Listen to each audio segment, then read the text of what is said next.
Ya.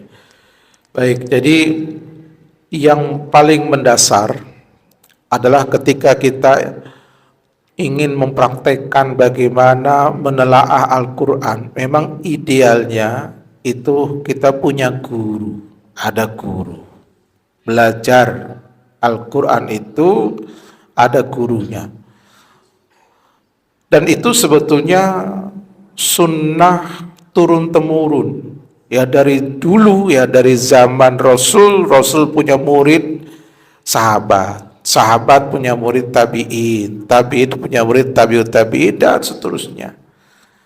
Ya. Maka ada istilah sanad. Kan gitu. Nah, sekarang ini kan lagi tren ya, belajar sebuah disiplin ilmu atau sebuah buku bersanad. Jadi dari guru yang guru ini memang mendapatkan ilmu itu dari gurunya sampai bersambung ke penulis buku itu. Kalau Imam Bukhari ya sampai bersambung ke sanadnya ke Imam Bukhari. Sahih Bukhari itu. Ada itu.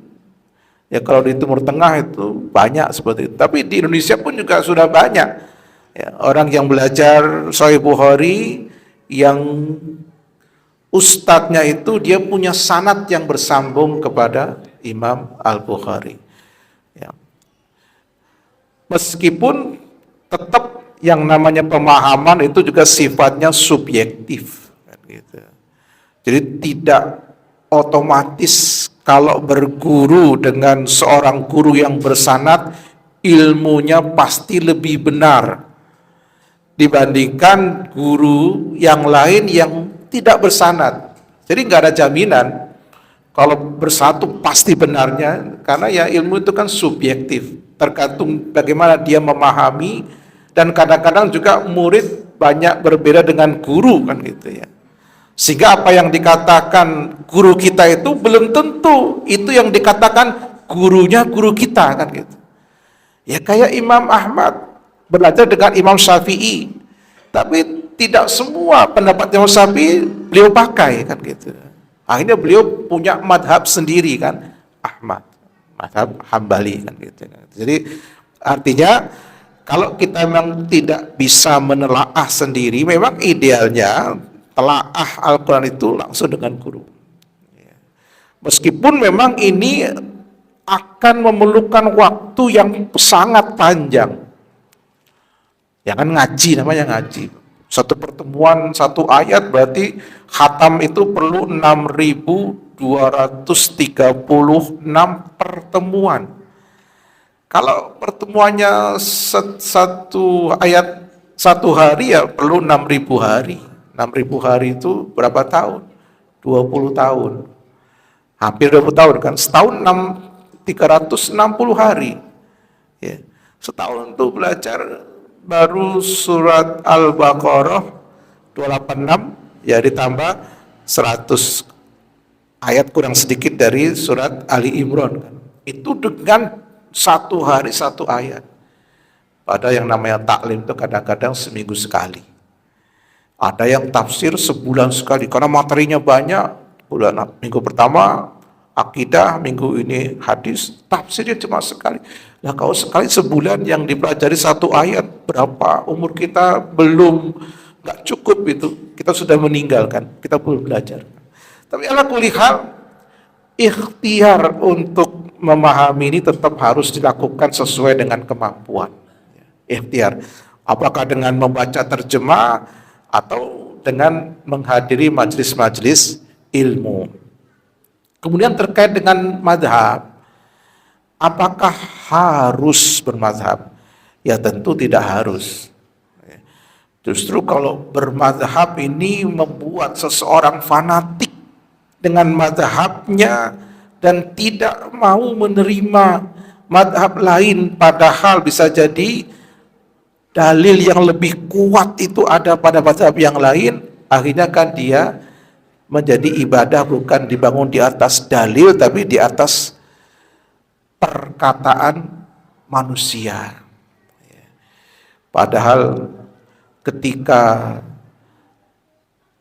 di zaman sahabat, ya, Abdullah bin Abbas itu ketika ditanya apa bentuk ibadah haji yang paling afdol, karena ada 3 itu, 1 qiron, 2 tamattu, yang ketiga ifrad.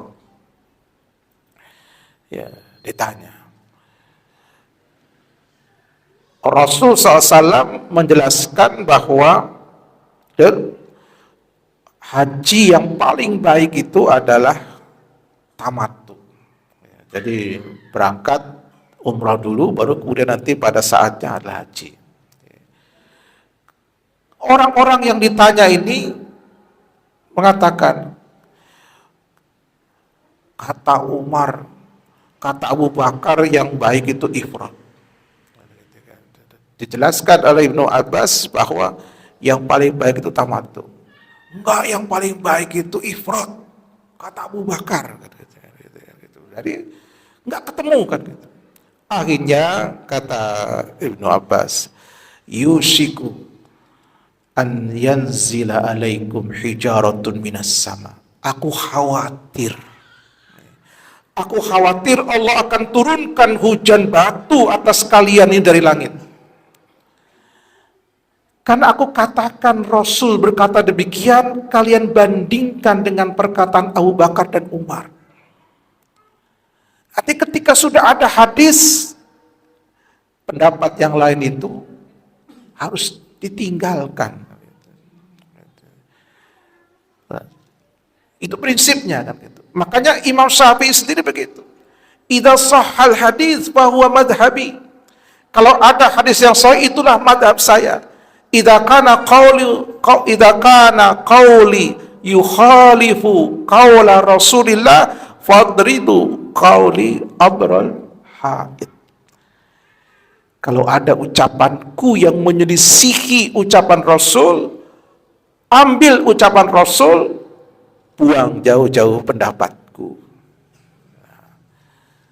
Jadi bermazhab boleh, tapi fanatik terhadap mazhab tidak boleh. Jadi pokoknya saya harus pakemnya mazhab Hanafi, semuanya. Saya Syafi'i, semuanya. Nah, ini yang tidak boleh. Bermazhab silahkan, tapi ketika misalnya ada 1-2 masalah, kita tahu pendapat mazhab yang lain itu lebih kuat, maka ambil yang lebih kuat. Nah, gitu. Jadi jangan kemudian meskipun kita secara keilmuan ini, saya secara ilmu sebetulnya lebih mutmain dengan pendapatnya Imam Abu Hanifah dalam hal ini misalnya, tapi ini menyelisih mazhab Syafi'i. Ya tinggalkan dalam kasus itu mazhab Syafi'i, ikuti pendapat yang lebih kuat. Kalau memang ternyata kita punya kemampuan untuk bisa menilai pendapat itu lebih kuat karena ada sesuai dengan dalil dan lain sebagainya. Kalau memang tidak ada kemampuan, silakan ikuti mazhab. Tapi kalau ada kemampuan, kita diberikan ilmu, ya, bisa mengetahui ini hadis yang dipakai lemah menurut kebanyakan ulama, ini hadis yang dipakai ulama fulan itu justru disesuaikan oleh sebagian besar ulama, berarti ini yang lebih kuat. Ambil yang lebih kuat. Dalam masalah yang lain misalnya, silakan mengikuti mazhabnya. Jadi dia bermazhab tidak masalah, yang tidak boleh itu fanatik buta dengan mazhab. Pokoknya kalau tidak mazhab A, tidak. Ya, karena faktanya juga nanti ada amalan-amalan yang harus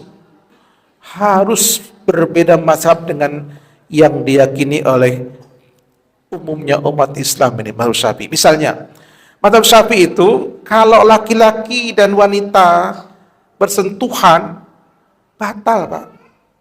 Suami istri bersentuhan setelah wudu batal, wudunya batal. Itu menurut Syafi'i loh. Mazhab Syafi'i batal itu. Lah kalau itu dipraktekkan ketika tawaf, nggak akan pernah selesai tawaf itu. Lah tawaf itu malah istri harus pegangan suami, kalau enggak hilang, Pak. Ada gitu kan? Hilang itu istri rombongan itu kan. Harus pegangan. Sementara syarat sahnya tawaf itu harus wudu. Gimana mempraktekannya itu kan? Pindah mazhab semua itu kan gitu kan. Jadi seperti itu. Jadi tidak boleh fanatik dengan mazhab. Jadi ada kalanya sebetulnya banyaknya mazhab ini ya untuk memberikan banyak pilihan sehingga kita tidak kaku dalam mengamalkan Islam ya. Wallahu a'lam. Baik, mungkin demikian ya para jamaah rahimakumullah apa yang kita bahas. Waktu sudah jam 8 lewat 13-14 menit ya. Mudah-mudahan satu pertanyaan bisa mewakili pertanyaan-pertanyaan yang lain, dan intinya kembali kepada apa yang kita bahas ya. Hidayah sesuatu yang sangat penting dan kita sudah memohonnya, tapi permohonan kita harus diimbangi dengan langkah-langkah sehingga betul-betul Allah itu akan konkret memberikannya kepada kita yang dapat menghantarkan kita kepada surga dengan penuh keselamatan. Wallahu a'lam bishawab. Waktu saya kembalikan pada pembawa acara. Billahi taufik. Assalamualaikum warahmatullahi wabarakatuh. هبت كالريح كالريح كالريح قوية، جبت كالنار كالنار كالنار وضية.